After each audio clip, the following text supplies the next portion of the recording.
नमस्कार, आपका हार्दिक स्वागत अभिनंदन है। मेरा नाम है अंबिका और मैं हूँ आजमगढ़ के पूर्वांचल क्षेत्र में, जनपद आजमगढ़ में। और यही कुछ दिनों से ज़मीनी सर्वे कर रहे हैं और आपको इस 2024 लोकसभा चुनाव का जो बिगुल बज चुका है, तो मैं कुछ नौजवान युवाओं के साथ बैठा हूँ और यहाँ हम बातचीत करेंगे कि युवाओं के लिए भारत सरकार क्या स्कीमें लेकर आई, उनका कितना लाभ मिला, कितना उनकी जीवन में वो परिवर्तन आया है इस सरकार के आने से। क्योंकि भाजपा सरकार ने कई बड़े-बड़े मंचों से उन्होंने ये दावा कर दिया है कि हमने बेरोज़गारी को कम करने में काफ़ी हद तक अपनी अहम भूमिका निभाई है। तो बातचीत का सिलसिला शुरू करते हैं और वीडियो को आप सब्सक्राइब कीजिएगा इस चैनल को हमारे, और वीडियो को ज़्यादा से ज़्यादा शेयर करिएगा, क्योंकि ये हो सकता है आपके जीवन से जुड़ी यहाँ भी कुछ बातें हो जाएँ जो आपके जीवन में काम आ जाएँ। और इस देश की व्यवस्थाओं में अपनी भी अहम भूमिका निभाइए। और चौथा चरण का चुनाव 25 मई को आजमगढ़ में चुनाव होगा, वोटिंग होगी छठवां चरण में। ठीक है, तो वोट आप ज़रूर कीजिएगा, क्योंकि वोट देना आपका अधिकार है और ये अधिकार देता है आपका संविधान। तो बातचीत करने का सिलसिला शुरू करते हैं, कुछ नौजवानों से बातचीत कर रहे हैं। आइए। नमस्कार सदू जी। नमस्कार भैया। क्या हाल चाल है? बढ़िया है। तबीयत पानी मस्त? सब बढ़िया है। क्या लग रहा है इस बार लोकसभा चुनाव में क्या होने वाला है? इस बार तो त्रिकोणी सीरीज होने वाली है। इसमें ज़्यादातर तुरुप का इक्का बहन जी बन सकती हैं। उनका भी दबदबा पहले से भी था, आज भी है और लोग मानते भी हैं। उनका जो वोट बैंक है वो अपने स्थान पर सही है, वो अच्छा कर सकते हैं इस बार। जो दलित समाज है वो बहन जी यानी बहुजन समाज पार्टी बीएसपी का काफ़ी सपोर्टिव है और ये पूरी दुनिया जानती है। भारतवर्ष में उनका एक अलग अपना एक समीकरण है भारतीय राजनीति में। तो क्या लगता है कि इस बार बीजेपी में कुछ अलग होने वाला है? बीजेपी में कुछ नहीं अलग होने वाला है। बीजेपी पूरा अब की बार एकदम विफल है। वो बेरोजगारी के मुद्दे पे उसका इतना ज़्यादा चरम पे बढ़ गया है कि आप पूछिए मत। हम लोग 5 साल से तैयारी कर रहे हैं, बीएड बीटीसी करके जितने लोग हैं 5 साल हो गए लगभग, एक भी वैकेंसी अभी हम लोग को नहीं मिली है। तो हम लोग कैसे उसको वोट दिया जाए बताइए? कई बार हमने पेपर में ये चीज़ें पढ़ी कि जो दलित समाज के जो बच्चे आते हैं, जो युवा हैं, जो ग्रेजुएट हैं, जो उस अब योग्यता को रखते हैं, लेकिन उनको कई बार ये न्यूज़ में आता है कि वो अयोग्य हैं, इसलिए उनकी सीटें खाली चली जाती हैं। इसके विषय आप क्या कहना चाहेंगे? अयोग जो ये नेता लोग होते हैं इनका तो कोई परीक्षा होता ही नहीं है। ये लोग तो उसी तरह पहुंच जाते हैं। ये लोग कहाँ से जाने को कौन योग्य है कौन अयोग्य है? हाँ, जब युवाओं लोगों को मौका मिले, एक दो एग्जाम दें, तब न समझ में आता है कोई योग्य है कि नहीं है। जिनको मौका ही नहीं मिला वो कहाँ से अयोग्य रहेगा भैया? जब एक विद्यार्थी होता 10 बाई 10 के कमरे में, जब कई सालों तक तैयारी करता है, अपनी सारी इच्छाओं को मोड़कर परिवार की ज़िम्मेदारियों को लेकर के जब वो चलता है, इलाहाबाद में, कानपुर में या दिल्ली जैसे बड़े-बड़े शहरों में 10 बाई 10 के कमरे में रहता है, चाहे गर्मी हो, बरसात हो, ठंडक हो, जैसे भी हो। और जब वो जम के तैयारी करता है और जब परीक्षाएँ लीक हो जाती हैं, वो पेपर लीक हो जाते हैं, पेपर लीक करने वाले कौन होते हैं? पेपर लीक करने वाले का ऐसे लोग होते हैं, जैसे लोग बढ़िया-बढ़िया जो होते हैं, इनका सीट बिक जाता है। उनको कहाँ पता होता है गरीबों का जो दर्द है। कहाँ से पता चलेगा भाई? जो 10 बाई 10 बाई में 1-1 रुपया 2-2 रुपया बचा के तैयारी करता है, इतनी उम्मीदें लेके जाता है, उनको इनसे क्या मतलब है? नेताओं से क्या मतलब है उनको? हाँ? एक सटीक सा प्रश्न रहेगा और आप देखिएगा इस चीज़ को। जब बहुजन समाज पार्टी यानी बीएसपी जब सत्ता में थी, उस टाइम दलितों का विकास किस स्तर पे था? और आज जब भारतीय जनता पार्टी सत्ता में है, तो दलितों का विकास किस रेटिंग में आप देखते हैं? रेटी में ये पूरा विफल है, चाहे सपा सरकार हो, चाहे भाजपा सरकार, दोनों विफल। 2007 से लेकर 2012 तक जो बहन जी सरकार चला दी, वैसा सरकार ये लोग कभी नहीं चला सकते हैं। कानून व्यवस्था, बेरोजगारी, सब में वो एक नंबर है। उनका आज भी तो लोहा लोग मानते हैं। मानते हैं लेकिन वोट कहाँ देते हैं? मानने के लिए सब लोग मानते हैं। अगर वो दलित नहीं रहती तो शायद उनका आज प्रधानमंत्री कब के बन गई होती। दलित होने के नाते उनको वोट कहने के लिए सब लोग कहते हैं कि बहुत अच्छी सरकार चलाई, बहुत अच्छी, लेकिन वोट देना जब रहता है ना, तो दलित की वजह से वोट नहीं दिया जाता है। बहुत लोगों से मैं ये सुनने में आ रहा है ये चीज़ें कि संविधान भी शायद कुछ बदलने वाला है क्या? संविधान तो इस 7 पीढ़ी तक आ जाएँगे तब भी नहीं बदल पाएँगे, क्योंकि अब बाबा साहब के वंशज लोग हो गए हैं, कभी बदलने नहीं देंगे, विद्रोह हो जाएगा। लेकिन ये लोग कोशिश कर रहे हैं। हो नहीं सकता। कभी कभी ये होता है कि उनकी मूर्तियां भी तोड़ दी जाती हैं, जिनका वर्चस्व कोलंबिया विश्वविद्यालय जैसे बड़े बड़े यूनिवर्सिटी में, हार्वर्ड जैसी यूनिवर्सिटियों में उनका लोहा लोग मानते हैं, वहाँ के लोग। आप क्या कहते हैं उनके बारे में? वो होते हैं जो नहीं पढ़े लिखे रहते हैं, जो उनके बारे में नहीं जानते हैं, जो उनको पढ़ते लिखते उनको भगवान मानते हैं। होते हैं, हर समुदाय में कुछ कुछ ऐसे होते हैं जो ऐसा काम करते हैं, लेकिन करना नहीं चाहिए उनको। बाबा साहब एक पूजनीय हैं, उनको सबको मानना चाहिए। वो हमारे देश का संविधान रचे हैं, उनको पढ़ना चाहिए, उनके विचार अपनाना चाहिए। हम तो यही सबसे कहेंगे, तोड़ना ओड़ना ये गलत बात है। आइए बातचीत का सिलसिला और बढ़ाते हैं। प्रदीप भाई भी हमारे साथ बने रहेंगे और बातचीत थोड़ी और भी कुछ लोगों से करते हैं। नमस्कार भाई साहब, नमस्ते। क्या नाम है? सतीश कुमार। क्या लगता है इस बार 2024 के लोकसभा चुनाव में क्या होने वाला है? भाजपा बीएसपी। भाजपा और बीएसपी? और कोई नहीं। सपा से भी कुछ लोग नहीं, कुछ नहीं, पहले था, अब कोई मतलब नहीं। जा रहे हैं, हाँ, सब आ रहे हैं बीएसपी में। बीएसपी में आ रहे हैं। यही लड़ रही पार्टी ना, वो उसका कोई मतलब है नहीं है। इंडिया गठबंधन में सभी लोग छोड़ के चले गए हैं, अब कौन बचा है? स्वामी प्रसाद मौर्य चले गए, राजभर चले गए, सभी लोग तो छोड़ के चले गए, कोई है ही नहीं है। ओम प्रकाश राजभर की आपने बात कर दी, क्या लगता है उनका भी राजनीति में दबदबा है? पलटू राम की कहानी है, नीतीश वाली, आज इधर कल उधर, यही कहानी है उनकी, और कोई कहानी है नहीं। मंत्री बन गए भैया। अरे तो मंत्री बन गए, फिर वहाँ से 2 महीने बाद चुनाव खत्म, फिर मंत्री पद छीन लेंगे, फिर कहीं और जाएंगे। एक चीज़ में बड़ी सटीक याद आ गई मन में, ये जो 5 किलो राशन वाला जो स्कीम है, जो सपा वाले कहते हैं कि जो 5 किलो का जो राशन होता है वे केवल दलित लेते हैं और वोट देते हैं बीजेपी को। नहीं, कोई नहीं देता। राशन की दुकान तो हर एक ग्राम सभा में होती है, हर जगह होती है। उसका लाभ तो जो उसके अंदर आने वाली ग्राम सभा सभी पाते हो। हाँ, पाते हैं, लेकिन बहुत कम लोग पाते हैं। अब फिर ये है कि उससे 5 किलो राशन से कोई मतलब है? लेकिन आरोप केवल एक ही समुदाय पे क्यों लगता है? नहीं, ऐसा कुछ नहीं है। जैसे बहुत लोगों को मिलता है, बहुत लोगों को नहीं मिलता है। इस बार का लोकसभा चुनाव में अपने युवा वोटरों को आप क्या संदेश देना चाहेंगे? बस बीएसपी में वोट करें। दलित समाज के जो युवा हैं वो दलितों में बीएसपी को अगर वोट करेंगे तो उनका भविष्य सुरक्षित हो सकता है। बहुत सुरक्षित, यही तो रोजगार मिलेगा बसपा में सबको। बाकी पार्टियां क्या कर रही हैं? वो कुछ नहीं कर रही हैं, वो कुछ भी नहीं कर रही हैं। आप देख ही रहे हैं, 10 साल से, 10 साल 7 साल योगी जी को हो गया, 10 साल उनको हो गया, कुछ नहीं किसी को मिला। प्रधानमंत्री मोदी जी क्या लगता है तीसरी बार नहीं, सत्ता के सिंहासन में विराजमान होंगे? नहीं होंगे। नहीं होंगे, नहीं, अब की बार तो नहीं आएंगे। कोई चांस नहीं। नहीं, कोई चांस नहीं है, आपकी कोई चांस नहीं है। चलिए, बातचीत है, बहुत बहुत धन्यवाद आपका। अभी बातचीत और आगे बढ़ाएंगे और मेरे साथ अभिषेक भाई भी हैं और कुछ बातचीत का सिलसिला, इनसे भी दो बात करते हैं, बातचीत का सिलसिला बढ़ाते हैं। तो नमस्कार अभिषेक भाई। नमस्कार। कैसे हैं आप? ठीक हैं, अपना बताइए। बढ़िया, अपना भी है। जो दलित समाज का ये युवा चेहरा जो आजकल आइकॉनिक बनता जा रहा है, गिनीज बुक में उसका नाम भी है, नाम तो आप समझ ही रहे होंगे। सही सही, गिनीज बुक में जो बहुत बेहतर काम करता है उनका जो है कि नाम गिनीज बुक ऑफ वर्ल्ड में आता है। जो भी बेहतर करेगा उसका नाम गिनीज बुक में। चंद्रशेखर आज़ाद रावण के से क्या ख्याल लगता है? चंद्रशेखर रावण जो है कि देखिए जो है बहुत एक्टिव रहते हैं दलित समाज को लेके हैं। कहीं पे भी कोई हादसा होता है या जितने भी क्राइम होते हैं उनके पीछे जो है कि बहुत ज़्यादा एक्टिव रहते हैं। और दलित समाज के लिए वो समझ लीजिए एक भविष्य में एक उद्धारक बनेंगे।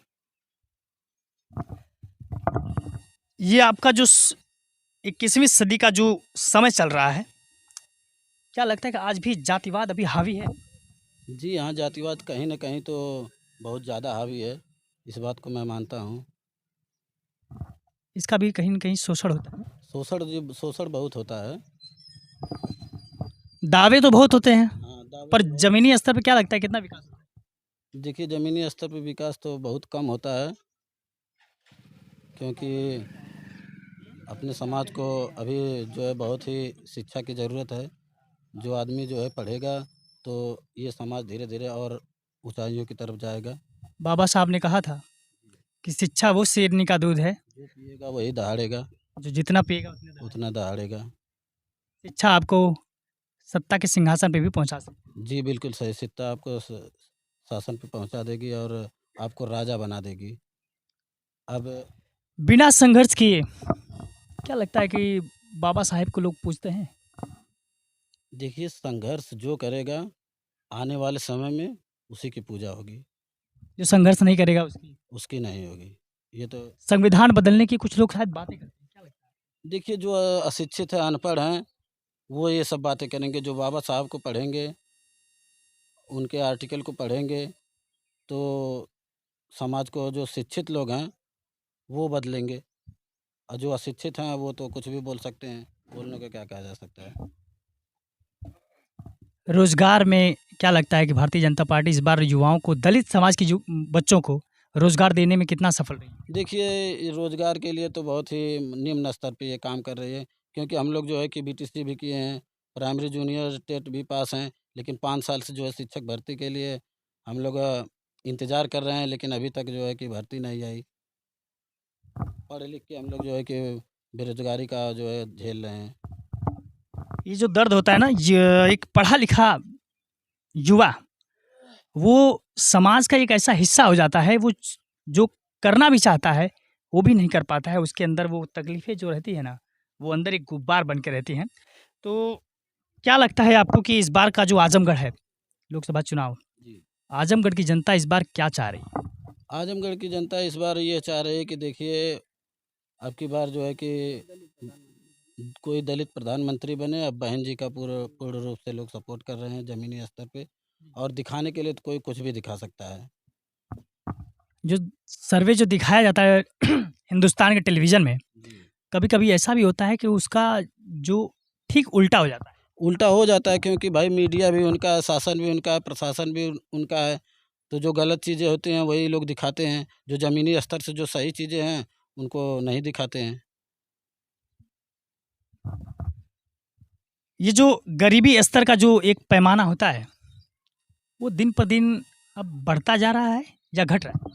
नहीं, गरीबी स्तर का जो पैमाना है वो धीरे-धीरे घट रहा है। कहीं न कहीं इसका बहुत दुष्प्रभाव पड़ रहा है शासन सत्ता का, क्योंकि रोज़गार के अवसर जो है कि बिल्कुल ख़त्म कर दे रहे हैं।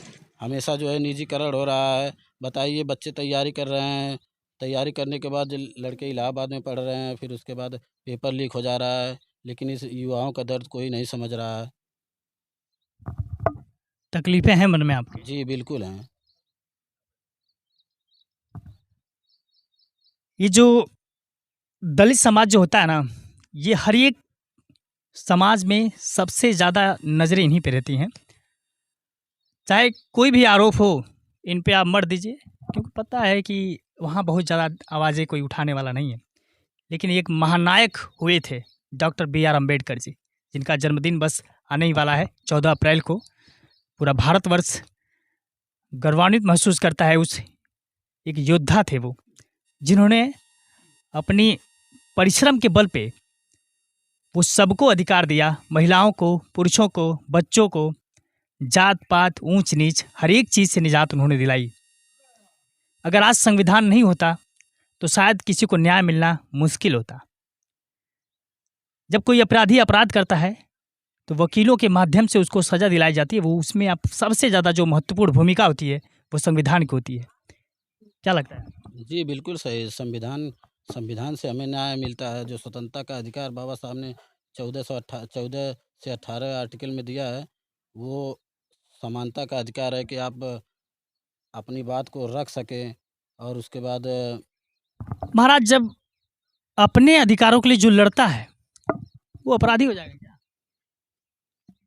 अपने अधिकारों के लिए जो लड़ेगा उसको परेशानी तो झेलनी पड़ेगी, लेकिन सफलता ज़रूर मिलेगी।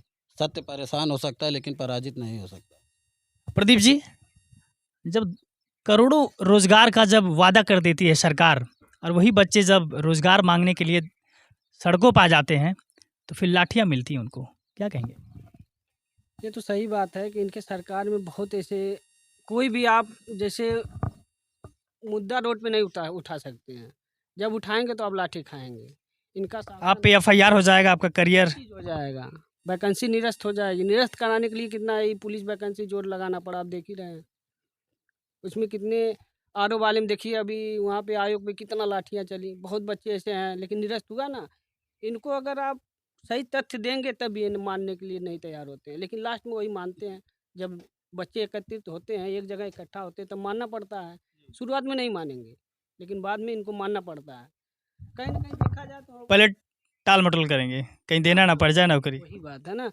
कहीं ना कहीं देखा जाए तो इनका ये पेपर लीक कराना, ये सब में बहुत अजीब लगता है यार। कोई बच्चा अगर यहाँ से वहाँ ले किराया भाड़ा लगा के जाता है पेपर देने, और उसके बाद पता चले कि हमारा पेपर लीक हो गया, उस पर क्या बीतती है, इनको क्या मतलब है इससे? हाँ? वो जो परिवार की उम्मीदें रहती हैं, सब टूट जाता है। अब बताइए, बिहार तक बच्चे गए हैं वहाँ से पेपर देने, बिहार में पेपर लीक हुआ, वहाँ से किराया भाड़ा जो भी उनका लगा 2000 2500 जो भी गया, वो तो सरकार वापस नहीं ना करेगी। महंगाई का स्तर पहले से बढ़ा है या घटा है, या उसका क्या निजी जीवन में क्या आपको प्रभाव उसका पड़ रहा है? देखिए, इसका कारण है ना, जब आप विदेशी का नाम कंपनियों से पैसा लेंगे तो भाई उनका काम करेंगे कि यहाँ गरीबों का काम करेंगे आप? हाँ, इलेक्ट्रा बॉन्ड जो है, ये जो बात आपने छेड़ दी है ना, कि जनता से पैसा लेना थोड़ा सा कम आ पाएगा, लेकिन किसी उद्योगपति का गला पकड़ के पैसा लेना बड़ा आसान होता है। इन्हीं का, हर चीज़ इन्हीं का है। अगर कोई सही सीधे नहीं देगा तो टेढ़े देगा ना। हाँ, अब बताइए वैक्सीन का क्या हुआ भैया? वो कंपनी से पैसा लेके आप वैक्सीन का करण करवाए हैं, ये भी तो आया है, अभी न्यूज में आया है। आप जिसको रोक रहे हैं, गौ माता को माता मान रहे हैं, रोक रहे हैं, उनसे उस कंपनी से आप पैसा ले ले रहे हैं। बीफ कंपनियां भी इलेक्ट्रल बॉन्ड खरीदी हैं, 27 और वो बीजेपी के खाते में वो पैसा गया उसका। 27 ऐसे कंपनियां हैं जो इनको ईडी के डर से, छापेमारी के डर से, उसके बाद वो टैक्स के डर से पैसा इलेक्ट्रॉल बॉन्ड खरीदी है। प्राइवेट कंपनी में जो कानून बनाया गया है, उसमें पहले होता था कि एक मजदूर का काम अब 2 मजदूर कर रहे हैं। क्या लगता है, इस बात में कोई सच्चाई है क्या? पहले जो 10 मजदूरों का जो काम होता था, वो 10 मजदूर करते थे। फिलहाल इस टाइम जो क्या हो रहा है कि कुछ सुनने में थोड़ा आया है, वो कंपनियां जो अपने मजदूरों पे वर्कलोड बढ़ा रही है, और पैसा वहीं का वहीं है, मजदूरी वही है। बेरोजगारी का एक भाई कारण है। बेरोजगारी जब चरम पे रहेगी तो आप जहाँ जाएंगे भैया, वहाँ अगर 13,000 मान लीजिए आपकी सैलरी है, वहाँ अगर 11,000 में मिल जा रहा है आदमी, या फिर वही उसी में का कोई बंदा काम करने लगा, कम पैसे में करने लगा, आपको रखेगा कोई? नहीं रखेगा। बेरोजगारी इतना चरम पे है कि अगर आप इस समय बता रहे हैं, अगर प्राइवेट जॉब खोजेंगे तो हमको नहीं लग रहा है कि शायद आप पा जाएंगे, नहीं पा पाएंगे। कारण कि मैं झेला हूँ इस चीज़ ना। उसमें भी दिक्कतें हैं ज़्यादा। बहुत ज़्यादा दिक्कतें हैं भैया इसमें। प्राइवेटकरण जो हो गया, ये सब बेरोजगारी बढ़ी है इसमें। सबसे ज़्यादा एक दौर था, रेलवे सबसे ज़्यादा रोजगार देने में सबसे ज़्यादा सफलता उसके पास थी, सफल रहता था वो रोजगार, युवाओं को रोजगार देने में। वर्तमान स्थिति क्या है रेलवे की? वर्तमान स्थिति बहुत ख़राब है। देखिए, हम कह रहे हैं कि उसी में नहीं, ये बैकलॉग जितनी वैकेंसियाँ हैं सब रोक दिए हैं, जब से आए सब रोक दिए हैं। नहीं तो सब हर क्षेत्र में बच्चे जाते थे, तो इतना बेरोजगारी नहीं रहती। बेरोजगारी नहीं रहती। इतना ज़्यादा हर बैकलॉग वैकेंसियाँ, फिर ये जो इसमें सब निकलती थी, फोर्थ ग्रेड की जितनी वैकेंसियाँ निकलती थी, डी ग्रुप डी वाली, और सब वैकेंसियाँ रोक दी हैं। आजकल मैं देखता हूँ ना, इन सारी चीज़ों का कोई मुद्दा उठाता नहीं है। क्या लगता है कि आज के दौर में भी राम मंदिर का मुद्दा बना के वोट बैंक लिया जा सकता है क्या? नहीं, राम मंदिर का ये आस्था का विषय है, इस पे तो ज़्यादा प्रतिक्रिया देना गलत है, लेकिन ये है कि उसका मंदिर और मस्जिद ये दोनों आस्था होती हैं, रोजगार अपनी जगह है। मेन मुद्दा है कि राम मंदिर पे राजनीति करें, ये गलत है। आप बनवा दिए या जो भी किए, वो सुप्रीम कोर्ट का आदेश से वो बना है। अब ये कह रहे हैं बीजेपी बना, ये तो गलत है। जो नहीं जिसको न जानकारी हो तो माने। हम लोगों को पता है ना कि ये सुप्रीम कोर्ट आदेश दिया। अगर सुप्रीम कोर्ट, बाबा साहब का संविधान नहीं था तो सुप्रीम कोर्ट आदेश नहीं देती। हम लोग chief of justice DY Chandrachud ji, आजकल उन पे भी दबाव बनाया जा रहा है कुछ। हम तो आपसे यही कहेंगे भाई कि हम अगर देखें पूरे भारत में, तो एक वही व्यक्ति ऐसे हैं जो अकेले लड़ रहे हैं। संविधान के वो एक महानायक उनको भी कहा जा सकता है। हम लोग मानते हैं भैया, मानेंगे भी। आज के समय में अगर देखा जाए तो वो व्यक्ति ऐसे हैं जो अकेले बेचारे लड़ रहे हैं, पूरे सिस्टम से अकेले लड़ रहे हैं। हम तो उनको ही मानेंगे ना। आज की जो युवा पीढ़ी है, आप भी एक युवा हैं, दलित समाज के युवाओं को आप क्या कहना चाहेंगे? हम तो यही कहेंगे भाई कि जो आप लोग फ्री फायर और खेल रहे हैं, ये सब छोड़ के आप लोग एक पढ़ाई लिखाई पे शिक्षित बनिए, और अपने समाज को हम यही कहेंगे कि जहाँ भी हो रहा है तो वहाँ पर एकजुट रहिए। और जैसे हम लोगों के समाज में देखा जाए तो बहुत छोटी-छोटी संगोष्ठी चलती है, उसमें भाग लीजिए। और ये सब जो फालतू काम है, फ्री फायर हुआ, ये सब हुआ, ये सब छोड़ के आप फ्री फायर बच्चों में पूरा एकदम माहौल बना के रख दिया। अरे भैया, हम बता रहे हैं ना कि हम देख रहे हैं। यहीं नहीं देख रहे हैं, वहाँ पर भी देख रहे हैं। कुछ-कुछ ऐसे बच्चे हैं जो दिन भर लेके फ्री फायर पे लगे रहते हैं। भैया, ना पैसा मिलना, ना कुछ मिलना, अपना टाइम वेस्ट करना, क्या मतलब है? हमारे यहाँ कुछ यहाँ पे हैं कुछ चुनिंदा लोग, वो लोग भी खेलते हैं। हम लोग इन लोगों से यही सलाह देंगे, भैया आप जितना टाइम उस पे दे रहे हैं, उतना टाइम आप बाबा साहब को पढ़ लीजिए। इंटरनेट ने दुनिया में एक अलग ही भौकाल खड़ा कर दिया है अब।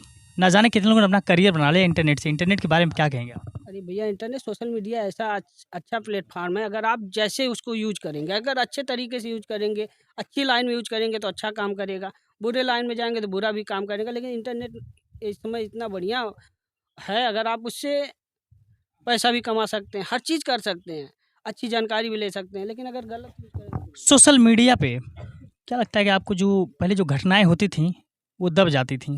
लेकिन जब से सोशल मीडिया का दौर चला है, जो अपराध का जो स्तर है, वो कहीं न कहीं सोशल मीडिया के माध्यम से कुछ काबू पाया जा रहा है उसपे? सोशल मीडिया पे माना जाए तो ये जो छोटे-छोटे यूट्यूबर हैं बेचारे, और ये हैं, ये लोग अच्छा काम कर रहे हैं कि दिखा रहे हैं। नहीं तो हम बता रहे हैं ना कि ज़मीनी स्तर की जो सच्चाई है वो दिखा रहे हैं। लेकिन अगर माने जब बड़े-बड़े मीडिया जो हैं, जो गोदी मीडिया बोला जाता है, इन लोगों को देखा जाए तो भैया ये लोग तो उन्हीं का रटेंगे। जहाँ से भाई इनका भी मजबूरी है, जहाँ से पैसा पाएँगे, जहाँ से इनको वो मिलेगा वहीं जाएँगे ना। बीबीसी ने हिम्मत की थी सच्चाई दिखाने, उस पे भी छापा पड़ गया था। भैया होगा, जो सच्चाई दिखाएगा उसको पड़ेगा। इसमें तानाशाही भी हो रही है, हर चीज़ हो रहा है, तो होगा वो। तो अगर तानाशाही हो जाएगी फिर अंग्रेज़ों से और होता है भैया, वो हिटलर भी था ना, एक दिन समापन हुआ ना उसका, उसी तरह झेला जाएगा, होगा समापन, जल्द होगा। अगर संविधान नहीं होता तो शायद प्रधानमंत्री श्री नरेंद्र मोदी जी प्रधानमंत्री नहीं बन पाते। सही बात है, तो देखा जाए इस संविधान बात को वो भी मानते हैं। मानते हैं, लेकिन करते नहीं है ना। वो अपने आप को समझ नहीं पाते हैं कि हम किस पद पे हैं, क्या करना चाहिए। यार, आदमी आया है, एक दिन जाना ही है, तो काम मोह माया का है। कुछ ऐसा करके जाओ कि लोग सदियों तक याद करें। हर चौराहे पे आपका वो मूर्ति बनवा, हर चीज़ करना, लेकिन ऐसा ना करके जाओ यार कि खाली टाटा अंबानी इन लोगों को फेवर में रह के। चलिए, ये बहुत ही गंभीर विषय थी और ये चर्चा शायद आपको ज़रूर पसंद आई होगी, क्योंकि इन चर्चाओं को आप करना सीखिए। क्योंकि जब सत्ता से जब आप सवाल पूछेंगे, तब आपको वहाँ आपका विकास होगा। और ये संविधान आपको वोट देने का अधिकार देता है। अपने वोट को आप चंद पैसों या शराब वगैरह के मूल्य पे मत बेचिएगा। क्या कहना चाहेंगे आप भाई? किसको वोट करें? बीएसपी को। आप बीएसपी के सपोर्टर हैं पूरा? पूरा। बीएसपी ने दलितों के लिए कितना क्या किया? बहुत कुछ किया है, नौकरी बहुत मिली। दलितों की जो स्थिति थोड़ी सी उभरी है, किसकी दिन माने? मायावती की, मायावती की वजह से। उनकी जब सरकार आई 2007 से 12 तक, उसमें बहुत लोगों को नौकरियां लगी। वर्तमान स्थिति में सबसे ज़्यादा जो अत्याचार, जो शोषण का जो शिकार हो रहा है, वो कौन सा समाज हो रहा है? ये दलित और मुस्लिम, ये दोनों समाज हो रहा है। अत्याचार ज़्यादा हो रहा है। ज़्यादा, बहुत ज़्यादा। मुस्लिम समाज भी ज़्यादातर अब सरकारी नौकरियों में नहीं है, क्योंकि उनके ज़्यादातर बच्चे तो आउट ऑफ कंट्री जाते हैं। वहाँ से जो कमाई करके यहाँ भेजते हैं, यहाँ की इकोनॉमी में थोड़ा वृद्धि तो ज़रूरी होती है। बेरोज़गारी में हम लोग अब चरम सीमा पार कर रही है। तो ग्राफ बता रहे, कई रिसर्च कंपनियां जो हैं उनका ग्राफ बता रहे, इंडेक्स जैसी आई थी एक रिसर्च सेंटर ने, भुखमरी का जो स्थान बताया था, उस स्थान से कितना सहमत है प्रदीप जी? वो सही था ना, जो भुखमरी का था वो सही था। महंगाई का जो स्तर है, इस बार का वोट किन किन मुद्दे पर होना चाहिए आपके हिसाब से? इस पे देखा जाए तो बेरोजगारी पहले स्थान पे है, दूसरे स्थान पे कानून व्यवस्था, तीसरे स्थान पे देखा जाए तो महंगाई। ये सब मुद्दा अगर देखा जाए ना, तो इस मुद्दा पे वोट करना चाहिए। चलिए, ये तो युवाओं से बातचीत करने में एक अलग ही ऊर्जा का आभास होता है। मेरे साथ एक बगल में दादाजी खड़े हैं, हम 2 बात उनसे बात करेंगे क्योंकि इस उम्र में जो पड़ाव है का जो मंजर इन्होंने देखा होगा, थोड़ा-सा प्रकाश डालने का प्रयास करते हैं। आइए, नमस्ते साहब जी, कैसे हैं आप? ठीक है।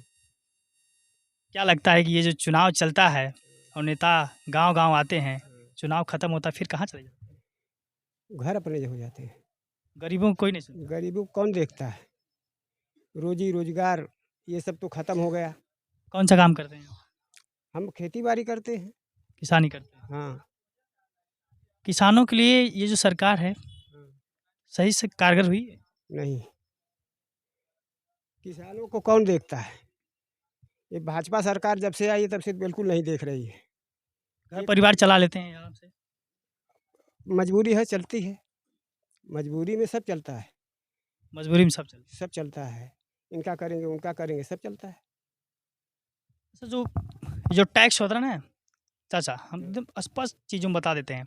जो टैक्स होता है, कंपनी जो होती है वो सरकार को देती है, लेकिन जो कंपनी होती है वो आपसे लेती है, हमसे लेती है।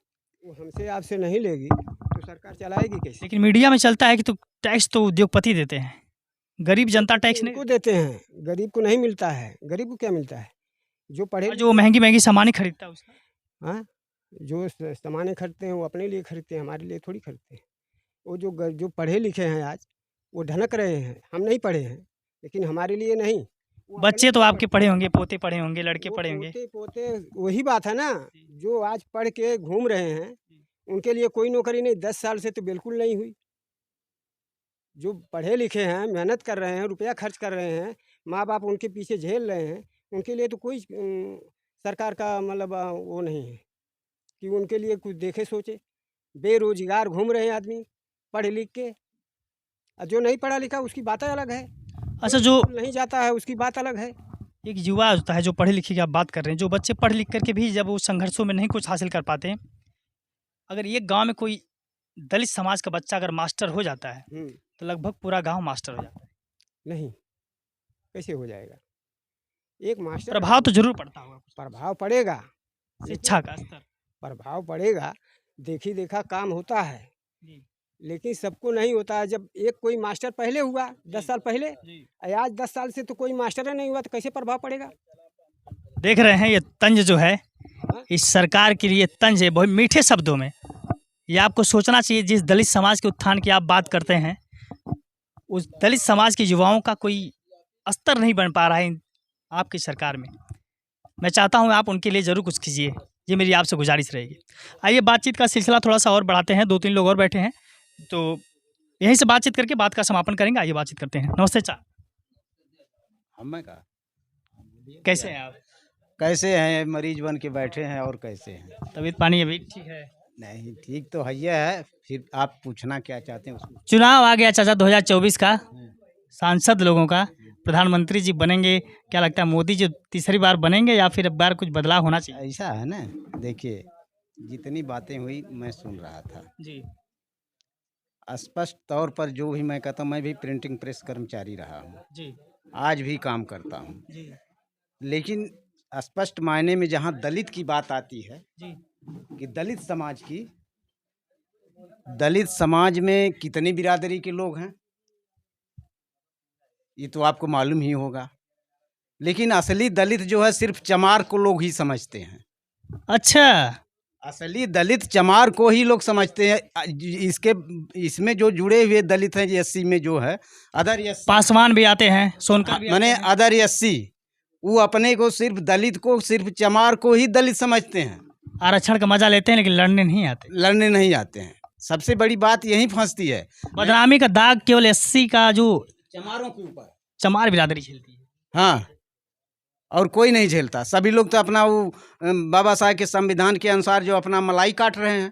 अब देखिए, मैं दारा की कहानी बता रहा हूँ। दारा को बोलने नहीं आता था, मेरे जैसा आदमी उनको खड़ा करवा कर मीटिंग में, बसपा की मीटिंग में बोलना सिखाया। दारा जो है ये दलित समाज मिल करके दारा को वहाँ तक पहुँचाया, दारा बच्चों वो पलटी मार करके उधर चले गए। कितना उदाहरण गिनाऊं कि इस बसपा से, दलित समाज से कितने नेता इस धरती पर उभरे और उभरने के बाद वो कहाँ गए इसका कोई पता नहीं है। क्या लगता है कि दलित समाज का एक लड़का अब चुनाव में मैदान में है, चंद्रशेखर आज़ाद, हाँ क्या लगता है वैसे ही नेताओं की अब जरूरत है हाँ बिल्कुल, दलित समाज? वैसे ही नेताओं की जरूरत तो है कि जो लड़ाकू हो, हिम्मत से लड़े। हिम्मत से लड़े। और क्या। अब रह गई यहाँ, अब सुन लीजिए, यहाँ रह गई सरकार की बात।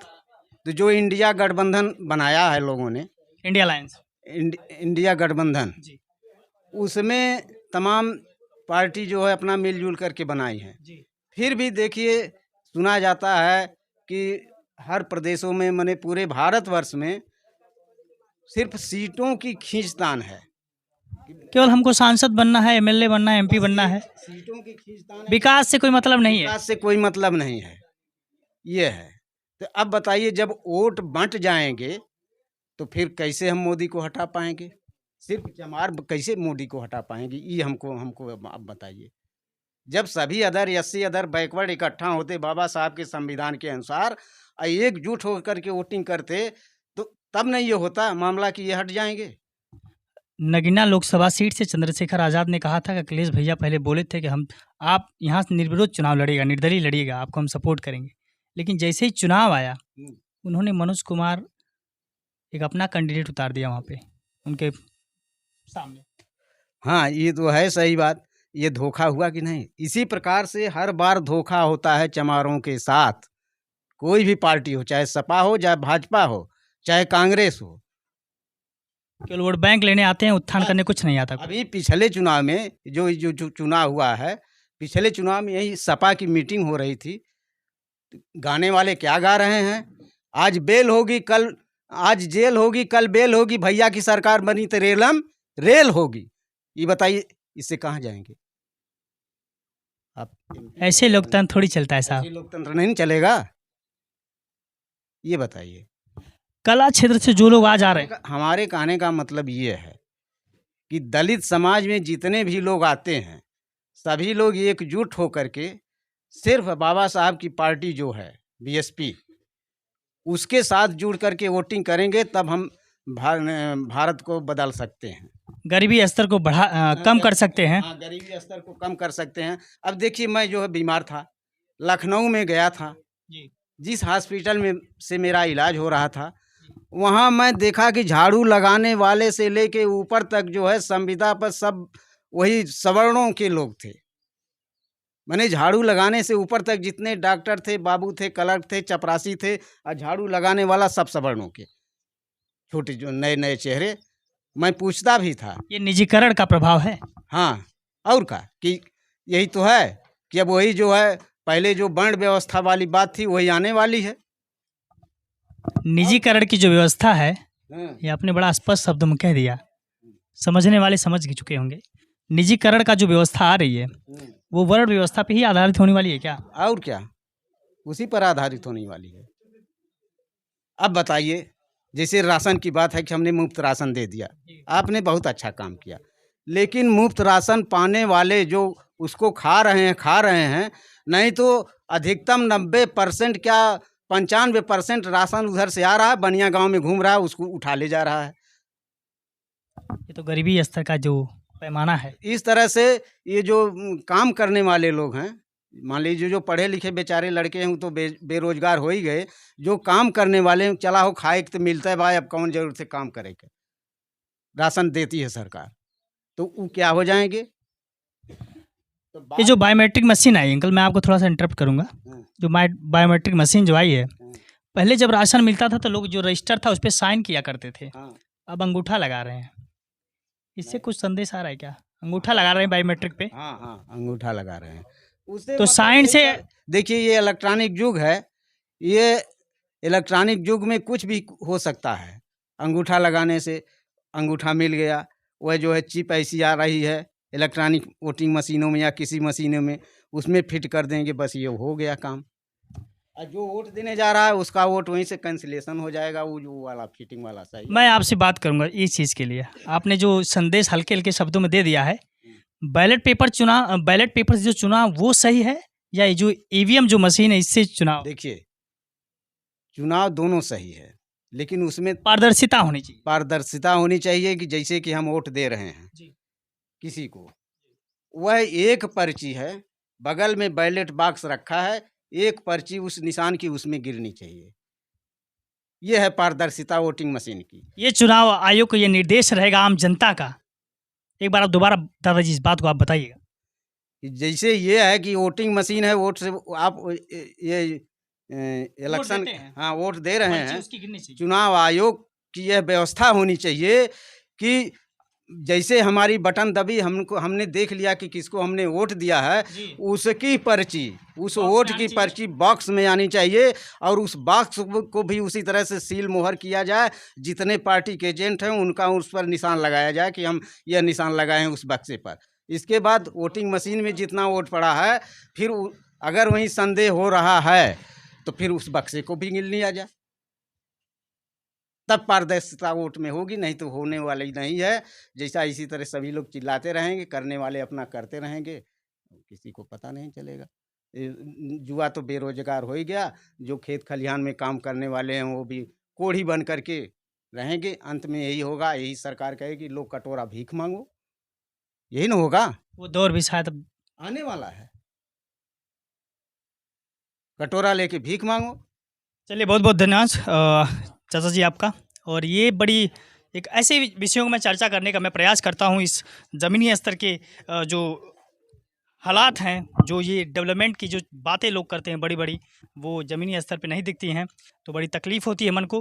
लेकिन फिर भी ये लोकसभा चुनाव 2024 का है, ये वोट आप दीजिएगा, अपने बच्चों के भविष्य के लिए दीजिएगा, इस महंगाई पे दीजिएगा, बेरोजगारी पे दीजिएगा, अपने हिसाब से आकलन करके आप दीजिएगा, क्योंकि नेता तो अपनी राजनीति चमकाने आते हैं। बहुत बहुत धन्यवाद, नमस्कार।